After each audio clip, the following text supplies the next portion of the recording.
مش معقول تعدّوا الوصفة دي من غير ما تجرّبوها، لو بتحبوا السينابون يبقى لازم تجرّبوا سينابون بايتس على طريقتي، عجينة هشة وقطنية وهتجهز معاكم في نُص ساعة بالضبط. في بولة حطيت كوباية من الدقيق وعليها علبة صغيرة من الزبادي ومعلقة صغيرة من الخميرة ومعلقة صغيرة من البيكنج باودر ورشة ملح. لمّيت الحاجات دي كلّها مع بعض وكمان عجنتها بشوية من الحليب، كنت بانزّل معلقة بمعلقة كده علشان ما تطراش معايا زيادة عن اللزوم، وفي الآخر تقريبًا خدت أقل من ربع كوباية حليب.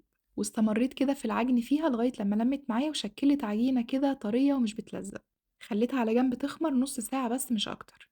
بعد ما تضاعف حجمها نزّلتها على الكاونتر على رشة دقيق بسيطة، وابتديت إن أنا أرُوِّل فيها كده لغاية لمّا اتشكِّلت شكل اسطواني، وبالقطّاعة قطعتها الأول بالطول بعد كده قطّعتها بالعرض قطع صغيرة عشان أشكِّلها كِوَر، والكمية دي تقريبًا عملت معايا 20 كورة وتقدروا تضاعفوا الكمية لو حابين تعملوا حجم كبير.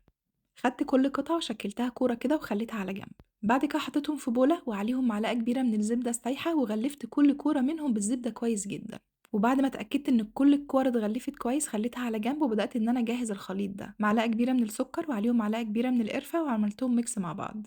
بعد كده حطيتهم على كور العجين وبدأت برضه أغلف كل كورة منهم بالخليط ده، زي ما انتوا شايفين كده مسكت كل واحدة وبدأت إن أنا أشكلها من تاني كورة بالخليط ده. رصيتهم في الصينية جنب بعض ودخلتهم فرن ساخن مسبقًا على درجة حرارة 180 لمدة ربع ساعة. جهزت بقى صوص السينابون الأبيض بربع كوباية من الحليب الباودر وعليهم معلقة كبيرة من السكر الباودر ومعلقتين كبار من اللبن الحليب، وقلبتهم لغاية لما كل التكتلات دي راحت ودابوا تمامًا مع بعض وبقى الخليط سايل كده زي ما انتم شايفين. خليته على جنب وبعد ما السينابون كمان استوى حطيته على الوش. لازم تجربوا الوصفة دي، متأكدة إنها تعجبكم، هستناكم تجربوها بطريقتي، ولو عجبتكم وصفة النهاردة ما تنسوش اللايك والشير.